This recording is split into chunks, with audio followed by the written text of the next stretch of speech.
여호수아서 2장 1절부터 7절까지 말씀.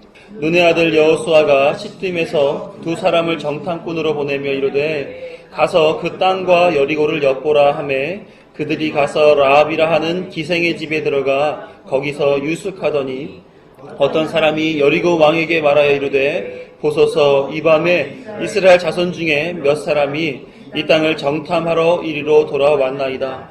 여리고 왕이 라합에게 사람을 보내어 이르되 내게로 와서 내 집에 들어간 그 사람들을 끌어내라. 그들은 이 온 땅을 정탐하러 왔느니라. 그 여인이 그 두 사람을 이미 숨긴지라. 이르되 과연 그 사람들이 내게 왔었으나 그들이 어디에서 왔는지 나는 알지 못하였고 그 사람들이 어두워 성문을 닫을 때쯤 되어 나갔으니 어디로 갔는지 내가 알지 못하나 급히 따라가라. 그리하면 그들을 따라잡으리라 하였으나 그가 이미 그들을 이끌고 지붕에 올라가서 그 지붕에 버려놓은 3대에 숨겼더라. 그 사람들은 요단 나루터까지 그들을 쫓아갔고 그들을 뒤쫓는 자들이 나가자 곧 성문을 닫았더라. 아멘.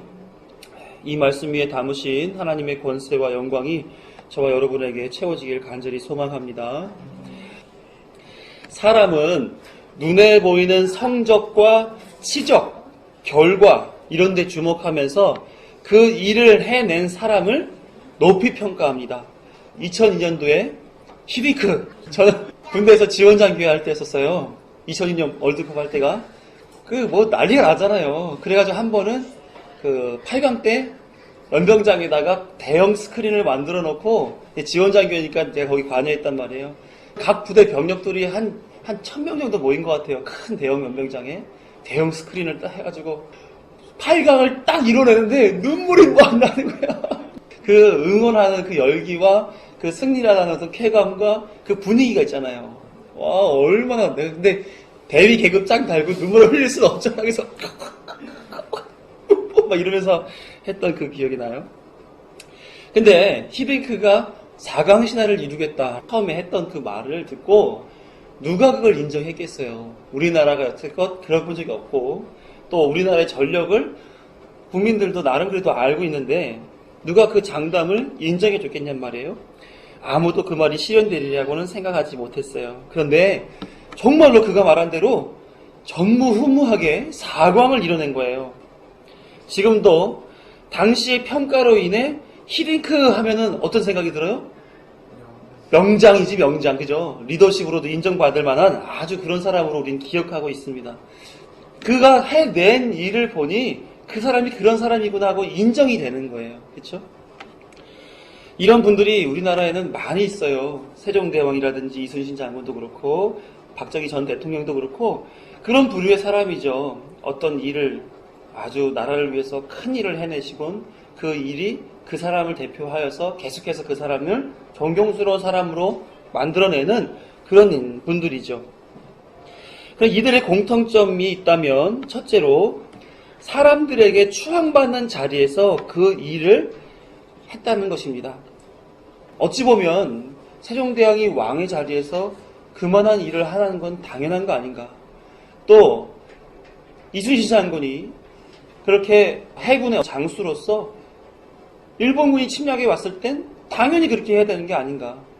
박정희 대통령이 우리나라의 정치를 담당하고 경제를 담당하고 사회 문화를 담당하는 대통령이라면 당연히 그 경부고속도로도 만들고 무역도 더 활성화시키고 해외로 수출도 많이 하고 산업사회를 이루어가는 거 당연한 거 아닌가 이런 생각을 하게 됩니다. 당연한 그 일을 그가 그렇게 했었는데 그런 결과를 내서 존경받고 인정받는다. 그건 어떻게 보게 되면 엄마가 당연히 자녀를 위해서 남편을 위해서 해야 되는 그 일을 하고 존경받는 것과 크게 다르지 않으리라고 또 생각이 들어요. 너무 비약하는 건지도 모르겠지만 그 자리에 있었기 때문에 그 일이 가능했고 그 자리에서 그만한 일을 당연히 해야 되는데 그가 한 일이 우리로 보기에는 그래, 그 일 없었으면 큰일 날 뻔했지 이런 생각하면서 그를 높여주고 있는 거예요. 그래서 공통점을 보게 되면 당연히 있어야 할 자리에서 당연한 일을 한 것을 우리는 높여주고 있더라 하는 것이죠. 이해가 좀 어렵나요? 괜찮죠? 둘째로는 그의 공통점은 뭐냐면 그 일을 통해서 다른 사람들의 유익 준 것이 누구에게 돌아왔어요? 다 자기 영광으로 돌아왔다는 것이에요. 세종대왕이 한글을 만드는데 혼자 다 했겠어요? 기역자를 쓰고 니은자를 쓰고 디귿자를 쓰고 하는 것을 본인 생각에서 다 했겠냔 말이에요. 대통령이 정치를 할 때 그 정치 주변에 내각들이 있잖아요. 장관들이 있고 국무총리가 있고 하는 것처럼 뿐만 아니라 전략을 세우는 데서는 전략 연구소들이 다 있단 말이에요. 대통령이 내각들과 함께 그 일을 다 하는 게 아니에요. 그 안에는 경제적으로는 이렇게 할 수 있습니다 하고 정보를 대는 사람들이 있다고요. 정치적으로는 이것이 가능하겠습니다. 정치 전략가들이 있단 말이에요. 각양각색의 전문가들이 대통령을 중심으로 그 정보들을 계속 공급해줘서 이 대통령이 객관적인 판단을 가지고 그 일을 하게끔 판단하게 그 대통령직을 감당하게끔 판단하는 거란 말이에요. 그렇다면 세종대왕이든 이순신이든 박정희든 그 다른 어떤 위대한 일을 한 사람들 주변의 사람들은 없었겠냔 말이죠. 다 있었어요. 근데 그들에게는 영광이 세종대왕 옆에서 제일 크게 일했던 사람 누군지 알아요? 어라는 사람은 없었어요. 이순신 옆에서 제일 크게 일했던 사람이 명량을 봤어도 몰라요. 그렇죠? 명량을 본데도 몰라요. 그 사람만 그 영광을 다 받아요. 그게 이 세상의 원리예요. 그러니까 높은 자리를 가려고 하는 거예요. 그만큼 영광을 받기 위해서. 그 자리에 있어야 그 일을 했었을 때 그게 인정받을 수가 있기 때문에. 왕이 아닌데 백성이 천민이 백정인데 도끼를 보니까 소 잡았던 칼을 보니까 기역자 같아. 기역으로 하면 좋겠다. 백정이 만들었다고 그거를 전 국민이 쓰겠어요? 자, 세상 원리는 그렇습니다. 그렇기 때문에 뭘 해야 되느냐? 높이 올라가야 돼요. 영향력 있는 자리에 가야 돼요. 그리고 그것을 탁월한 것으로 사람들한테 공포하고 다 이게 제일 좋은 겁니다. 이걸 해보십시오 라고 해서 맞아. 이게 정말 탁월했는데 여태까지 보지 못했던 건데 우리에게 정말 유익하겠는데 이러면서 그걸 쓰면서 그것을 존경으로 돌려받게 되는 것이죠. 그러니까 어렸을 때부터 전 이런 말을 많이 들었어요. 제가 못했기 때문에 말을 하겠죠. 공부해서 남 주냐? 벌어서 남 주냐? 이런 말 많이 들어봤어요. 많이 들어보셨어요? 들어봤죠? 자, 우리는 이런 세계관을 가지고 그렇게 살아가는 것이 옳다라고 우리는 배워왔단 말입니다. 남보다 공부를 잘해서 많이 벌어서 세상이 인정할 만한 업적을 만들어서 존경받으며 살자. 이게 우리의 어쩌면 사고방식, 삶의 세계관이라고 말할 수가 있겠죠. 그러나 성경의 가르침은 그렇지 않다는 데 있어요. 성경은 남과 나를 대비시켜서 우월해야 되고 탁월해야 되고 뭔가 공로가 있어서 그들에게 존경받아야 된다라는 식으로 가르치지 않습니다. 예수님은 이렇게 말씀하세요. 마태복음 16장 24절 같이 읽어요. 시작. 이에 예수께서 제자들에게 이르시되 누구든지 나를 따라오려거든 자기를 부인하고 자기 십자가를 지고 나를 따를 것이니라. 하나님은 예수를 따르는 자로서 어떻게 살아야 되느냐를 예수를 통해서 알려주신 것이 바로 자기를 부인하고 자기 십자가를 지고 따르라라고 말씀하셨단 말이에요. 그런 자를 원하신다는 거예요. 이것은 하나님이신 예수님이 이 땅에 오셔서 그 삶으로 하나님을 증명하고 사람들을 위해 죽으신 삶을 나타내고 있는 거예요.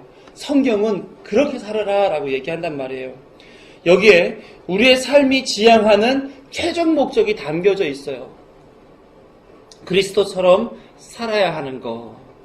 그래서 그리스도인은 내가 살지만 지금 현재 내가 살고 있는 것처럼 보이지만 실질적으로 그 목적은 나를 드러내기 위해 사는 게 아니라 예수님이 드러나도록 사는 그런 사람이 그리스도인이란 말입니다. 세상 사람은 그만한 높이에 올라가서 그만한 역할을 하고 그만한 공로를 끼쳐서 다른 사람들로부터 존경받으라고 말하지만 성경은 부인하라, 죽어라, 순종하라, 십자가를 지라 이렇게 얘기하면서 그 삶이 예수 그리스도를 증명하는 삶이야. 넌 거기에 목적이 있어. 이렇게 얘기한단 말이에요. 이것이 우리를 향하신 하나님의 뜻입니다. 그러나 우리의 삶과 우리 신앙 그 사이의 간격이 되게 커요. 그래서 늘 고민합니다. 나 손해보는 것 같은데? 나 여기 가면 불이익한 거 아니야? 그렇잖아요. 남들은 휴가를 받으면 해외다, 아니면 좋은 곳이다, 맛있는 것이다 찾아다니면서 먹고 즐기고 사는데, 믿는 사람들은 휴가 받아서 뭐합니까? 교회 수련회 따라가요. 그러면서 다른 어려운 교회 도와주고, 아니면 더 믿음으로 더 쓰겠다라고 집회를 하고 막 이런 식으로 시간을 보낸단 말이에요. 그러면 뭐가 좋겠어요? 어떤 게 좋으세요? 휴가 시간을 나를 위해 즐기려고 사는 게 좋겠어요? 아니면 다른 사람들을 위해서 시간을 내어드리는 것이 좋겠어요? 딱 고민이 돼요. 정말 나를 위해서 즐기고 살았으면 좋겠잖아요. 근데 그 욕심을 하나님은 버리라는 거예요. 버리고 하나님이 인도하시는 대로 살아라는 거예요. 교회에 왔으면 교회 인도에 따라서 예배하십시다. 네. 우리 집회합시다. 네. 또 어디 수련회 갑시다. 네. 다른 사람, 어려운 사람들, 우리 장애우들 가서 목욕 좀 시켜주십시다. 어려운 할머니, 할아버지들 같이 집에 가서 도배 좀 해드립시다. 네. 그 속에서 하나님을 알게 되는 거예요. 예수님 닮아가는 거예요. 그렇게 하나님은 우리의 삶을 인도하신단 말이에요. 그리고 우리 속에서는 딜레마죠. 난 나를 위해 살고 싶고 맛있는 거 먹고 싶고 좋은 데 놀러 가고 싶고 한데 꼭 내가 예배에 나와야 돼? 꼭 내가 헌금해야 돼? 꼭 내가 이렇게 시간을 들여서 나 말고 다른 사람을 위해 살아야 돼? 이런 딜레마 속에 산단 말이에요. 나의 성공, 나의 영광, 나의 유익을 중심으로 살아온 내가 이제는 예수님을 증명하고 살아야 되고 그리스도인으로서 예수님 따라 살아가야 되는 그것 너무나 고민이 되지 않을 수 없다. 이것이 우리의 숙제입니다. 그런데 오늘 말씀 속에 등장하는 그 라합은 세상의 원리를 쫓지 아니하고 하나님의 원리를 쫓으려고 애썼던 그런 사람이에요. 한번 그가 어떻게 살았는지를 알아보면서 우리가 가지고 있는 그 삶의 고민들, 신앙의 고민들, 그것에 대한 이해를 도와보려고 하는 겁니다. 함께 보시죠. 여리고성 사람들은 소문이 들리기 시작했어요. 이스라엘 사람이라고 하는 사람들이 애굽 땅에서 10가지 재앙을 바로에게 혹은 애굽 사람들에게 재앙을 보여주면서 그곳을 탈출했단 말이에요. 그 10가지 재앙이 너무너무 놀라운 일들인 거예요. 와, 어떻게 그런 일이 있어. 그런데 출애굽하면서 홍해라고 하는 바다를 직면했었을 때 하나님이 홍해를 갈라주셨대. 신기한 일이죠. 또 홍해를 갈라오면서 광해로 진입하잖아요. 거기에 아말렉과의 전투가 있었는데 이 사람들은 뭐 했던 사람들이, 이스라엘 사람들은 벽돌 지었던 사람들이에요. 전쟁 준비 군인들이 아니에요. 그냥 일반 그냥 노가다 일꾼인 거예요. 그런데 아말렉과의 전쟁에서 승리했다는 거예요. 그리고 40년 동안이나 광야 생활을 했는데 굶어 본 적이 없어요. 목말라 본 적이 없어요. 옷이 해지고 신발이 닳아본 적도 없어요. 낮에는 40도까지 이르는 그 따사로운 햇볕에 뜨거워 본 적이 없고 밤에는 영하 20도까지 떨어지는 광야의 추위 속에서도 떨어본 적이 없는 그런 사람들인 거예요. 그 소문을 계속 들어왔어요. 야, 우리 가나안 땅으로 온대, 여리고 성으로 온대. 이 사람들이 얼마나 마음에 불안감이 있겠어요. 왜 오는데? 이 땅을 뺏으려고 한대. 자, 여리고 사람들은 그 소문을 계속해서 들으면서 더더욱 뭘 했을까요? 자기 나라, 자기 여리고 성 방어를 하기 위해서 경계를 더 강화하고 방어 태세를 더 갖추고 어떠한 허점도 보이지 않도록 계속해서 전쟁 준비하는데 이스라엘을 방어하는 데에만 주력했단 말이에요. 그런데 소문 중에 정탐꾼 몇 사람이 여리고성에 들어왔다는 첩보가 내린 거예요. 어떻게 할까요? 경찰자 같으면 어떻게 하겠어요? 지금같이 국지도발 작전을 해야 되잖아요. 그렇죠? 수색 작전을 벌려야 될 거 아니겠어요? 사람들은 정탐꾼을 찾으려고 혈안이 된 겁니다. 어떤 이들은 정말 우리에게 우리 여리고성을 빼앗기는 그런 전쟁이 시작될 수도 있겠다 하고 두려움에 떨었을 수도 있을 것 같아요. 그런데 다른 집안은 다 그런데 유독 한 집안이 조금 달랐던 것 같아요. 바로 누구의 집안이냐면 라합의 집안이었어요.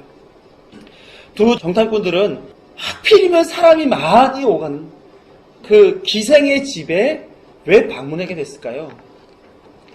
산 꼭대기에 올라가서, 성 꼭대기에 올라가서 주변을 물색하고 어디가 약점이고 어디가 침투 가능한 지역인지를 좀 확인하고 이런 일들을 해야지 정탐꾼의 역할을 하는 거 아니겠어요? 간첩처럼. 그런데 술집에 간 거예요, 술집에.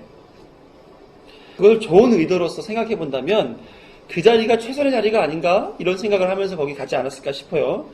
다시 말하면 여리고성에 좋은 정보들이 사람들 입에서 많이 오고 내릴 수 있는 그런 자리가 술집이 아닌가. 그래서 술 마시면서 사람들과 어울리면서 그래? 여기 가면 좀 취약한 자리가 있어 라고 하는 정보들을 캐내려고 하는 그런 의도가 아니었는가 하는 그런 좋은 생각으로 한번 풀어보는 거예요. 그런데 성경의 전개를 쭉 이어서 보게 되게 되면 하나님의 뜻은 거기서 정보를 얻어내는 데에 있지 않았다는 것을 우리가 알 수가 있어요. 하나님은 그들에게 정보를 얻게끔 한다면 정보 얻을 수 있는 상황을 주셨을 거예요. 군사적으로 지략이 있는 사람을 만나게 해서 정보를 얻는다든가 아니면 그 지역 토백이를 만나서 어디가 조금 약하고 어디가 좋고 어디가 뭐 이렇고 저렇고 얘기하는 그런 사람들을 만났을 수도 있어요. 대화하는 내용이 나와 있어야 되고 사람을 만난 것에 대한 얘기가 나와 있어야 되는데 그게 안 나오고 누구를 만나게 하는 내용이 나와요? 라합 만난 얘기가 나와요. 사람은 자신의 인생에서 나름의 뜻을 가지고 최선을 다해 살아갑니다. 하지만 그 삶이 내 마음대로 풀리거나 좋은 결과를 내기란 쉽지가 않지요. 늘 입에 달고 사는 말, 세상 살기 힘들다라는 말 아니겠어요?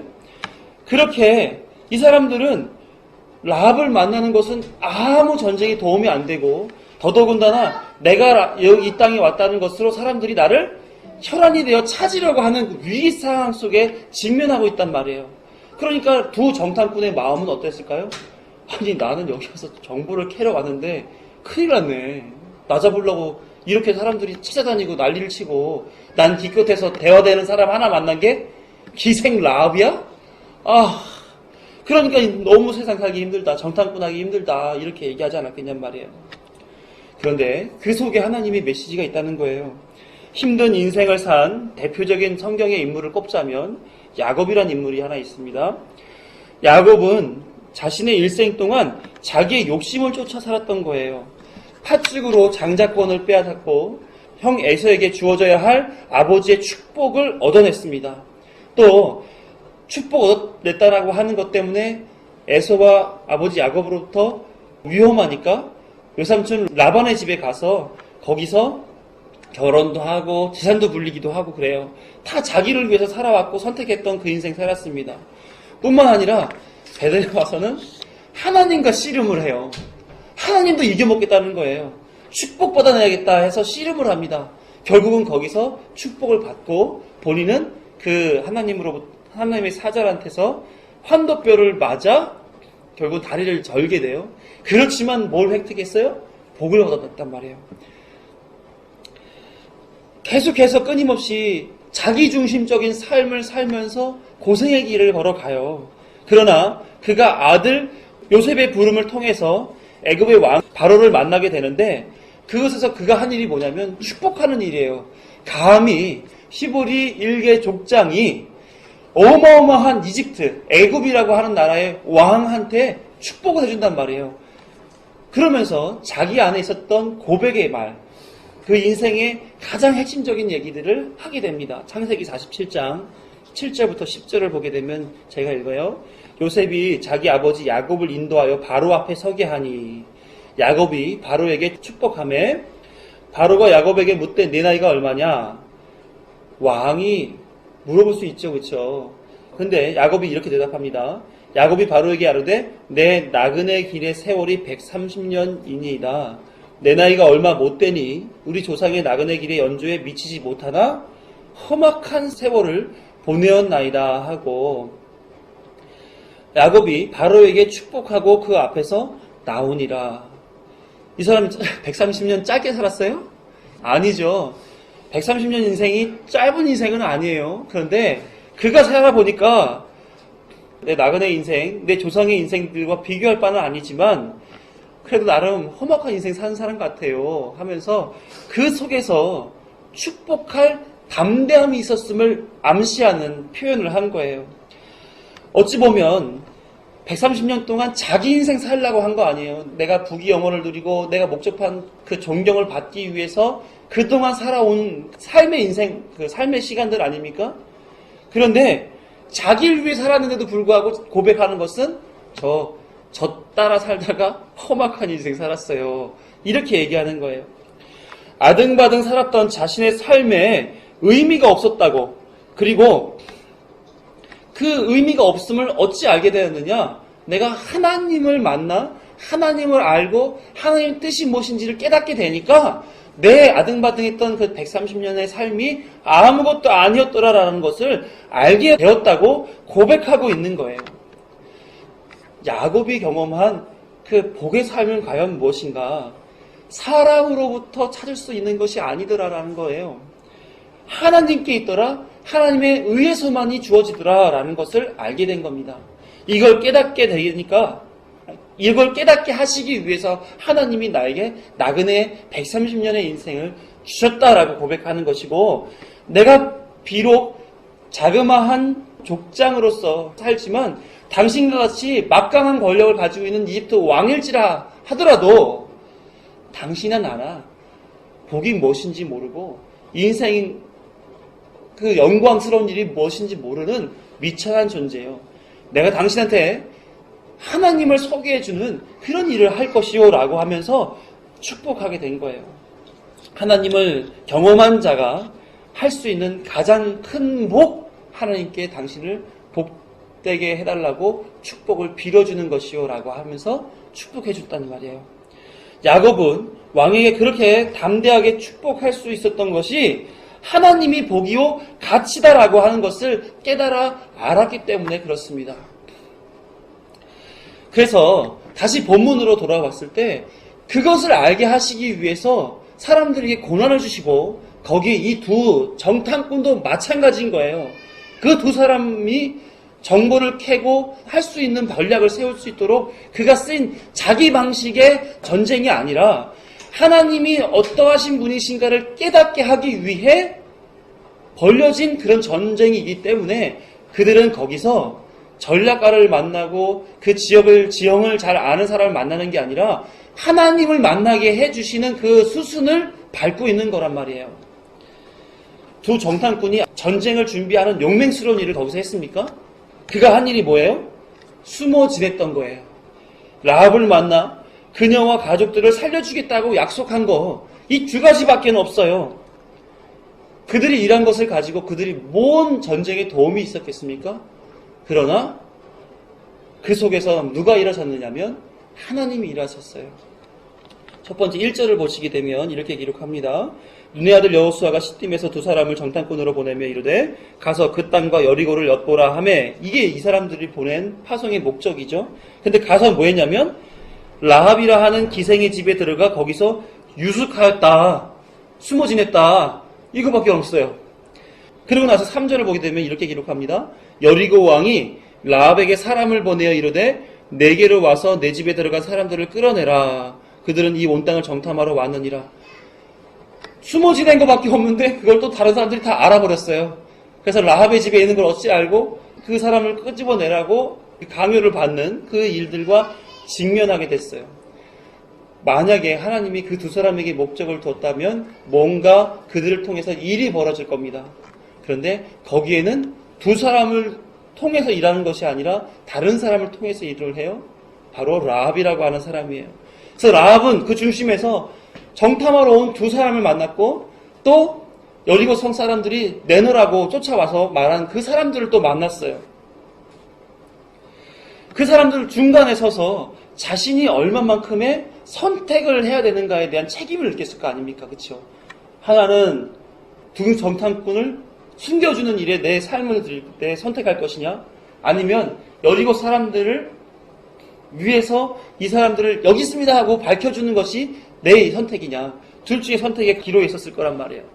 그래서 잘 생각해 보세요.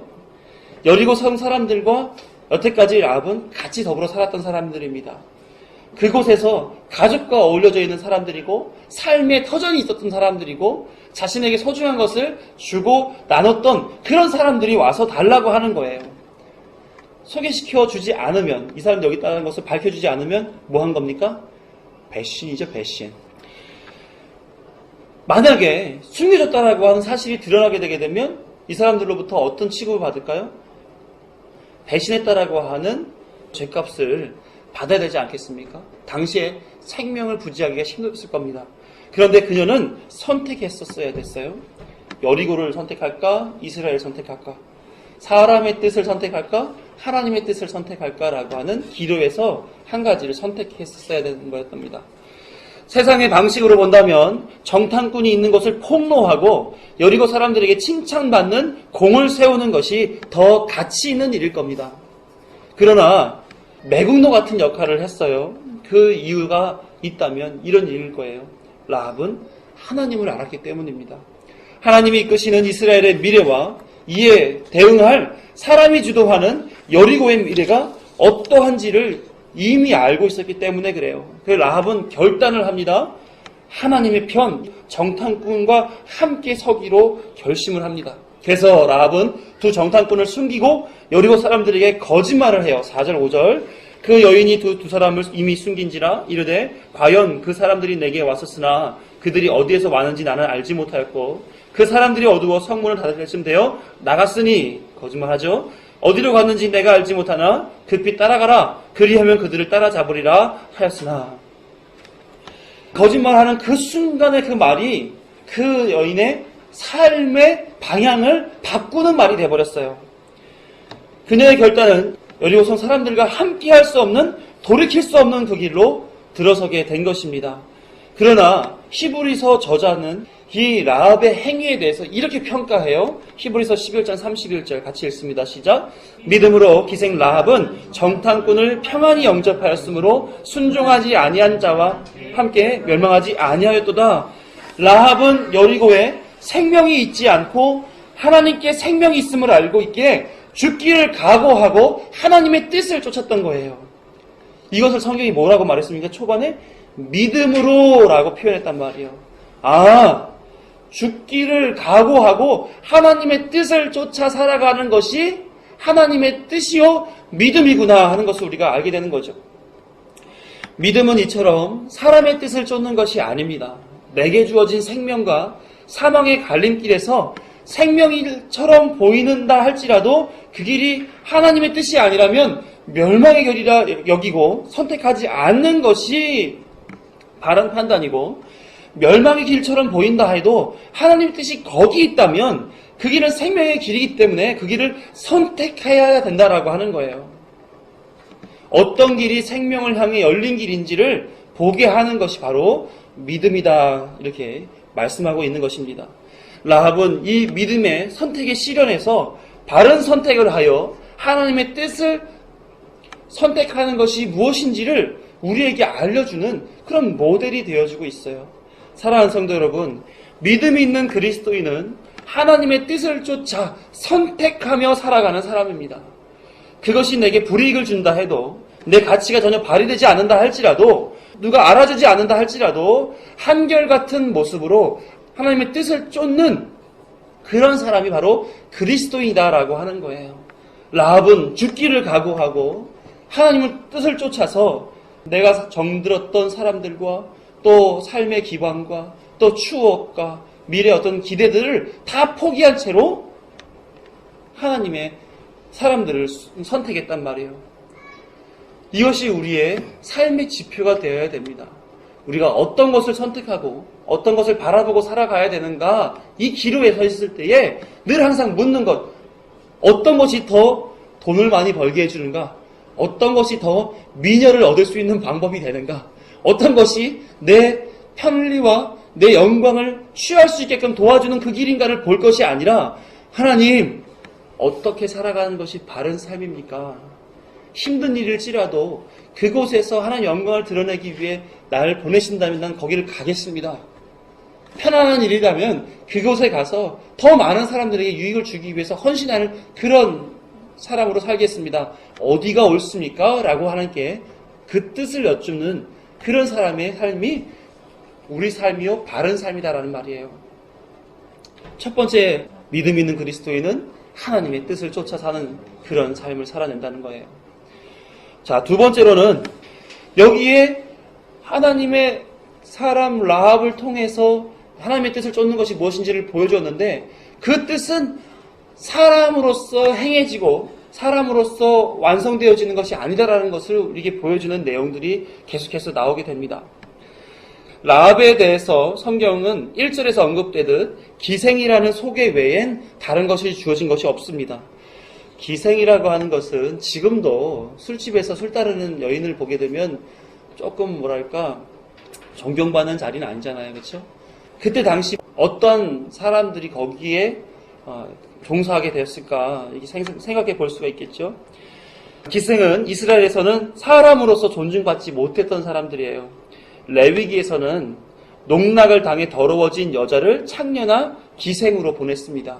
심지어 내 딸이라 할지라도 그렇게 더러운 꼴을 봤다? 그럼 넌 창녀야, 넌 기생이어야 돼 라고 보내겠단 말이에요.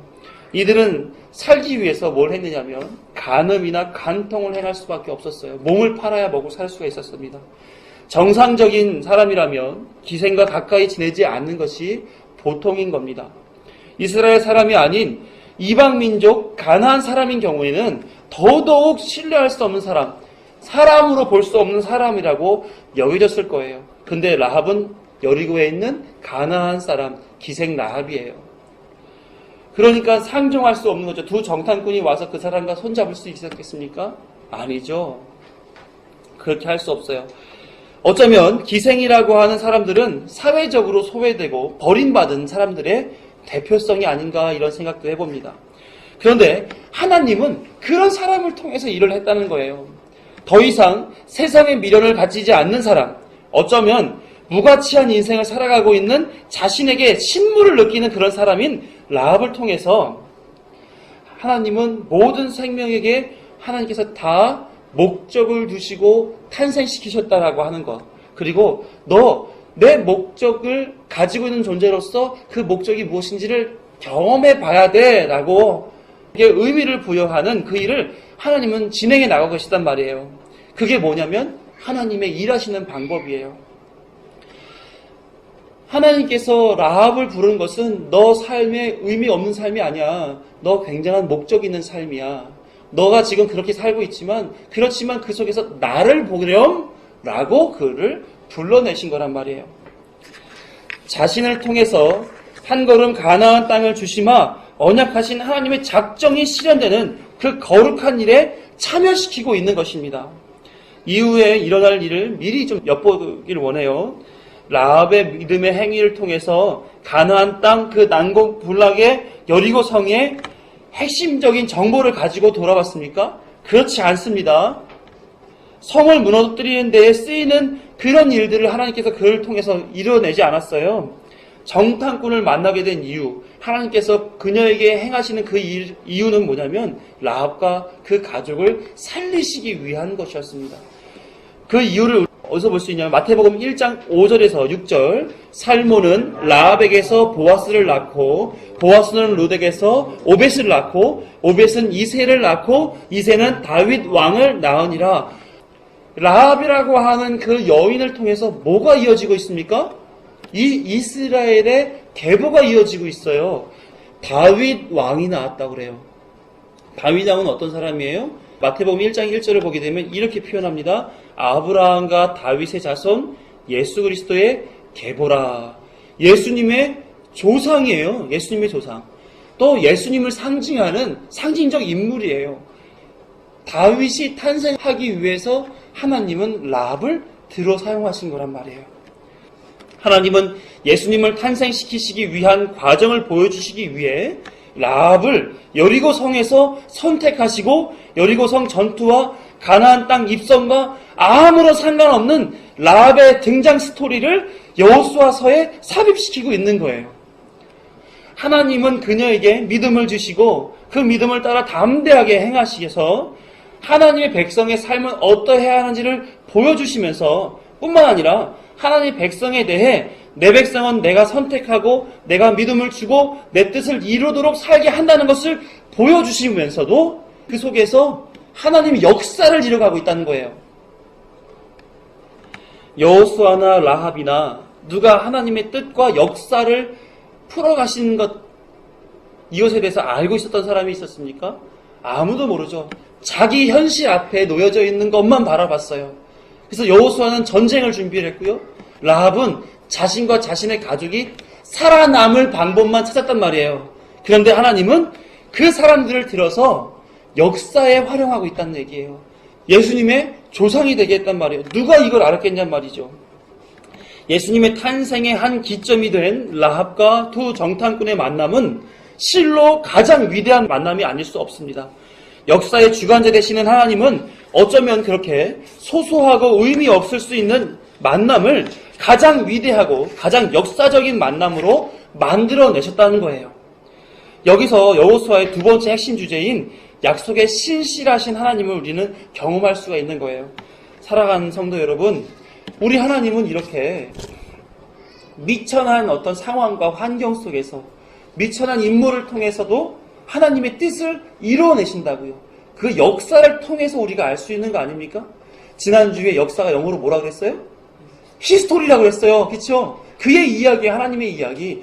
그 하나님의 이야기 속에서 우리는 여호수아를 보고 라합을 보고 다윗을 보고 예수 그리스도를 본단 말이에요. 그 역사의 한 지점에 누가 있는 거예요? 우리도 있는 거예요. 여호수아의 페이지에 여호수아로 그 글을 채워 넣으신 것처럼 라합을 통해서 하나님의 역사의 한 페이지를 채운 것처럼 예수 그리스도를 통해서 하나님의 역사의 모든 페이지를 채웠던 것처럼 우리를 통해서도 하나님의 역사의 한 페이지를 채우고 계시단 말이에요. 우리가 잘난 게 뭐가 있고 우리가 능력 있는 게 뭐가 있고 우리가 자랑할 것이 뭐가 있습니까? 라합처럼 기생처럼 아무것도 아닌 존재 아닙니까? 그런데 하나님은 그 역사에 삽입시켜서 우리로 하여금 하나님의 역사에 참여하는 자가 되게 했단 말이에요. 얼마나 놀라운 일이에요. 누가 세상에서 손가락질을 받는 여인을 세워 위대한 왕이신 예수 그리스도의 조상이 되게 할지 상상이나 할 수 있었겠습니까? 누가 한 가정을 살리는 사사로운 일 속에서 수천 년 후에 온 세상에게 큰 기쁨의 소식을 듣게 할지를 누가 알았겠냔 말이에요. 그래서 모든 인생들이 다 소중한 거예요. 왜요? 각각의 하나님의 역사가 담겨 있잖아요. 하나님의 역사를 풀어가시는 하나하나의 연결고리가 된 거 아닙니까? 아까 얘기했던 것처럼 살몬이 보아스를 낳고 보아스가 롯을 낳고 롯이 오벳을 낳고 오벳이 이삭을 낳고 이삭가 다윗을 낳은 것처럼 그 연쇄적인 연결고리가 우리에게도 허락된 거 아닙니까? 하나님의 역사 안에서. 그러니까 우리에게는 그것보다 더 영광스러운 일이 어디 있어요? 하나님 역사에 참여하는 건데. 사도 베드로전서 5장 6절에서 11절의 말씀 속에서 그것을 아는 그리스도인들은 어찌해야 되는가에 대한 이야기를 담아놨습니다. 우리 함께 읽어요. 시작. 그러므로 하나님의 능하신 손 아래에서 겸손하라. 때가 되면 너희를 높이시리라. 너희 염려를 다 주께 맡기라. 이는 그가 너희를 돌보심이라. 근신하라. 깨어라. 너희 대적 마귀가 오는 사자같이 두루다니며 삼킬 자를 찾나니 너희는 믿음을 굳건하게 하여 그를 대적하라. 이는 세상에 있는 너희 형제들도 동일한 고난을 당하는 줄을 알미라. 모든 은혜의 하나님 곧 그리스도 안에서 너희를 부르사 자기의 영원한 영광에 들어가게 하시니가 잠깐 고난을 당한 너희를 친히 온전하게 하시며 굳건하게 하시며 강하게 하시며 털을 견고하게 하시리라. 권능이 세세 무궁하도록 그에게 있을지어다. 아멘. 역사의 주관자 되시는 하나님은 전쟁이라는 생명의 위태함을 라합에게 두셨지만 그녀를 살리시고 놀라운 역사의 한 페이지에 담으셨어요.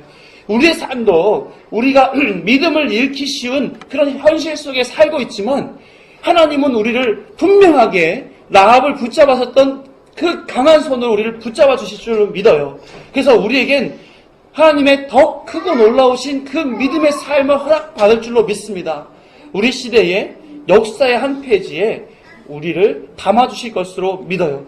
그러므로 하나님의 능하신 손 아래에서 우리는 그때를 기대하며 겸손하게 기다리는 줄로 알아야 됩니다. 그래서 하나님의 뜻을 쫓아 살아가는 그 삶 속에서 주어지는 모든 위기상황, 염려와 근심, 그 모든 것들을 다 하나님께 맡기고 하나님이 나를 들어 높이시는, 하나님 역사에 참여시키는 그 길을 위해서 우리는 근신하여 늘 깨어 있어야 된다. 이게 성경이 우리에게 말씀하시는 거예요. 그러면 누가 일하신다고요? 하나님이 일하신다고요. 하나님이 스스로, 하나님께서 능력으로 일하시신다라는 거예요. 우리 언약교회는 이랬으면 좋겠습니다. 역사의 주관자이신 하나님께서 지금도 우리를 통해 일하시고 계시는 것을 알았으면 좋겠어요. 그리고 나에게 있는 하나님 뜻이 무엇인가를 라합처럼 헤아릴 줄 알았으면 좋겠습니다. 그리고 흔들림 없이 하나님의 손 아래에서 견고하게 서질 수 있도록 삶을 내어드리는, 그래서 예수님께서 자기를 부인하고 자기 십자가를 쫓아 살아라, 그것이 나를 쫓는 방법이다, 하나님의 사람이 사는 방법이다 했던 것을 우리가 살아내었으면 좋겠습니다. 요한복음 5장 17절을 마지막으로 읽으면서 말씀을 마무리하겠습니다. 함께 읽습니다. 시작. 예수께서 그들에게 이르시되 내 아버지께서 이제까지 일하시니 나도 일한다 하시매, 이 말씀대로 아버지의 일하심에 자신을 맡기는 것, 우리의 삶이 되어야 될 줄 믿습니다. 우리 그렇게 살아가시자고요. 기도하겠습니다.